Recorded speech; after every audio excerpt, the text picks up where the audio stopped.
If you're creating a podcast and it feels like you're talking into the void, maybe the problem isn't the topic, maybe it's who you're speaking to and why. Today, we are talking about four closely connected elements that shape every podcast: its target audience, its purpose, impact, and pop culture. And we'll unpack what they actually mean. The audience is not just a number.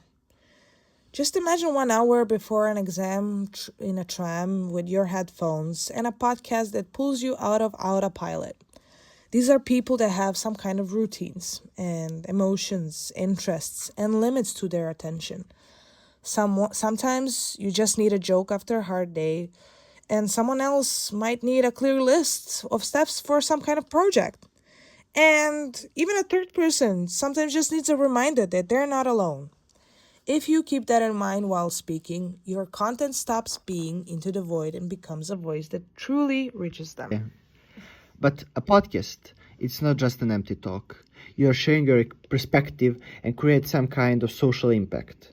And of course, it needs to be interesting, because if viewers get bored after first 20 seconds, they'll simply turn it off. Do you ever wonder why you can binge one episode while turn another off after just 3 minutes? Often it's not just the topic, it's whether it feels like it was made for you. Thinking about this before you hit record makes it more likely that your episode reaches the right audience, delivers your intended purpose, and actually makes an impact. This episode is here to give you practical tools to do exactly that. So, let's start this. The first segment that we are going to talk about is target audience. What is it? Target audience answers one simple question: who is this actually useful or entertaining for? It can be everyone. Target isn't just 18 to 25. It's a profile of a person. What they're looking for, what they lack, what they have too much of, and what annoys them. Imagine someone on a tram after a long day. Will you give them jokes, short advice, or deep analysis that requires actually full attention? Often, the problem isn't the topic, but how it's presented.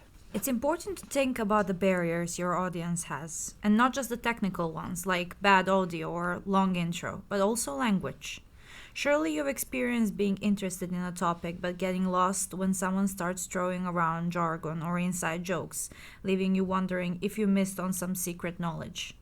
Being mindful of these barriers means making your content accessible and welcoming so people can focus on your ideas instead of feeling left out.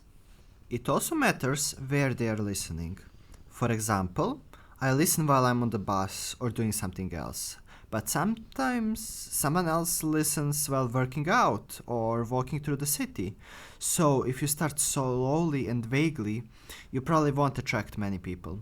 Podcasts today are mostly dominant among younger Gen Z audiences who have attention span of like 60-second TikTok video, and that's very generous. So, your target audience defines your tone and pace. It helps you know exactly who you're talking to and keeps you from sounding like you're reading from a random website script. We came to the second segment, which is purpose. Why does this podcast exist? Purpose is why we're even making this episode. What's the intention behind the topic? Purpose isn't just an abstract phrase, it's a concrete change you want to create in the listener to clarify, motivate, or connect. Think of an episode as a small experiment. What will actually listener know or be able to do after listening to what they couldn't before? A realistic focus goal that protects you from being scattered. It's better to clearly show one thing than superficially cover 10 of them. If you can express it in one sentence, you'll immediately see whether the episode makes sense or is it just noise. Purpose must be realistic. In a culture of instant change and exaggeration, we're skeptical of anything promising magical results. One episode can't completely change somebody's perspective, but it can offer a new perspective, like noticing a sociological layer in your favorite meme. So it's better to focus on one clear, achievable thing than to try to cover everything and leave the audiences confused. For me personally, for instance, it's important that purpose is clear. What do I get out of this? If it's not clear after a minute or two, I move on. There are many similar podcasts out there. In conclusion, one sentence that will help you understand what purpose is. After this episode, the listener will be able to what? Do something, understand, or feel? We can summon up purpose as a message in one sentence. It's a value for the listener, it's a boundary of what you can realistically achieve, and it's the reason I stay until the end. So, we came to the segment 3, which is about the impact. How do we know the episode works? Impact is what remains after the episode ends, what changes in us after listening. Rarely does an episode change the world overnight. No one will immediately solve a global crisis just because they listen to a podcast. But it can change the way someone thinks, asks questions, or sees themselves in society. Think of it as a small seed. Today it's a small idea, tomorrow, who knows? It could grow into something bigger. As we already said, impact is often invisible at first. It actually appears later in small, quiet moments. For example, when someone hears a similar topic and it thinks, wait, now I understand this differently. Or when they start noticing things that they previously ignored. That's the difference between content that passes by and content that stays with you. In pop culture, it could be actually a moment when you watch a film, listen to a song, or see a trend. Instead of consuming it passively, you begin to notice the messages behind it. Impact necessarily doesn't mean telling people what to think, it means opening space for them to think. Impact can also be planned. It's not just we hope it's good. You can define indicators such as comments, shares, messages, sign-ups for an activity, or even how many people listen until the end. So we can actually see what we are doing. But it's important to stress out, it doesn't have to be something specific. It can be abstract, like, I send this to a friend because it resonates with me. I think it will mean something to him. That will create some other feeling, not specific thing. So at the end of the episode, think about what the listener can do immediately. A small call to action, an idea or tip that's simple and fun, gives them space to participate. But that doesn't mean giving them ready-made answers. Let them experiment. Even the tiniest action creates the feeling, hey, I can do this. And that's enough for the audience to feel the episode wasn't just sound into the void. So, let's do a little sum up of these 3 segments. Target tells you who are you speaking to. Purpose tells you why. And impact tells you what happens after.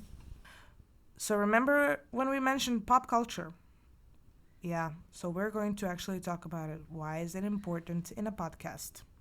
What's interesting is that pop culture helps abstract ideas becomes personal. When we present a theory, it can sound distant and cold.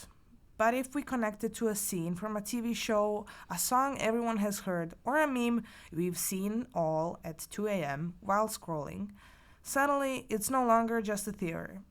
It's a shared experience. The listener doesn't have to make extra effort to understand because they already have an emotional context. It's like a mental shortcut. Instead of building meaning from scratch, you connect to it something that already exists into their world. So yes, it's a communication tool.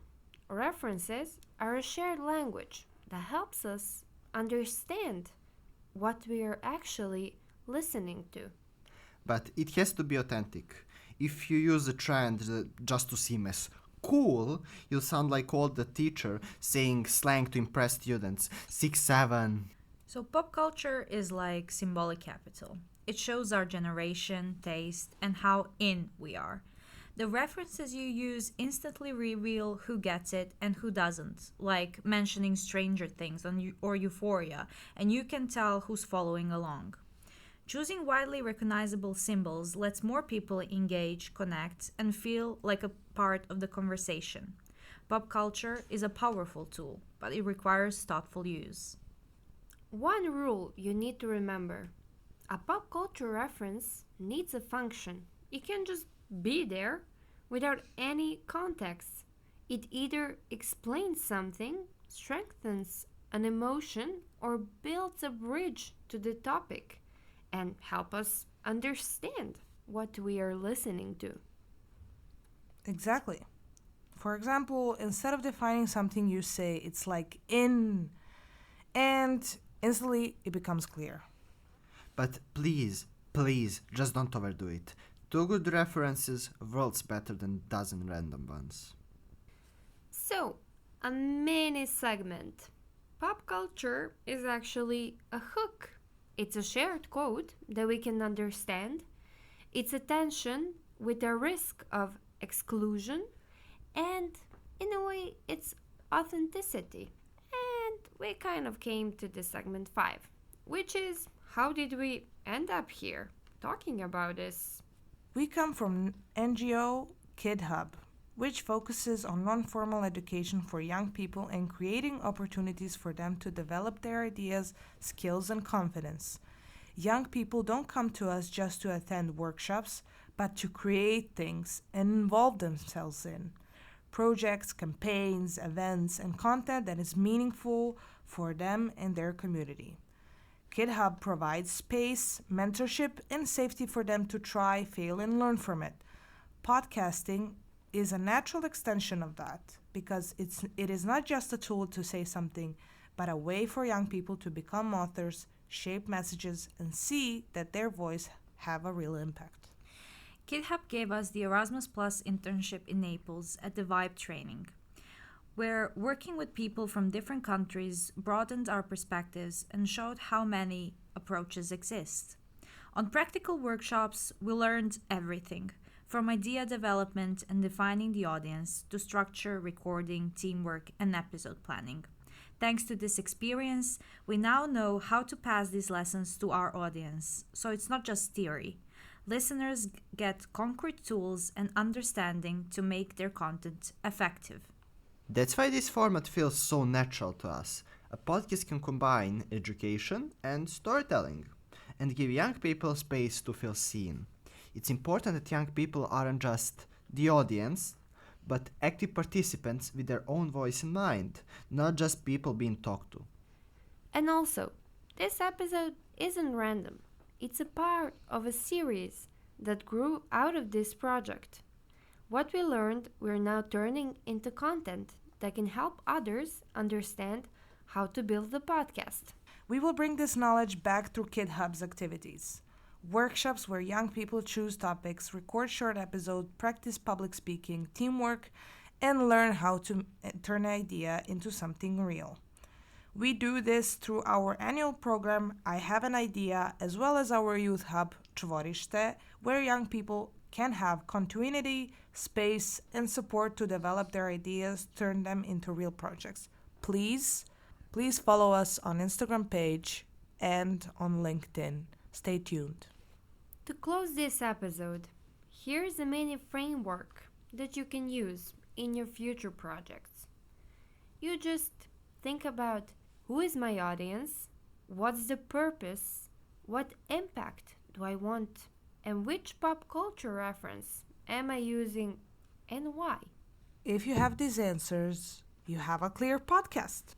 And then, just be concrete. Don't ramble. See you in the next episode of White Podcast.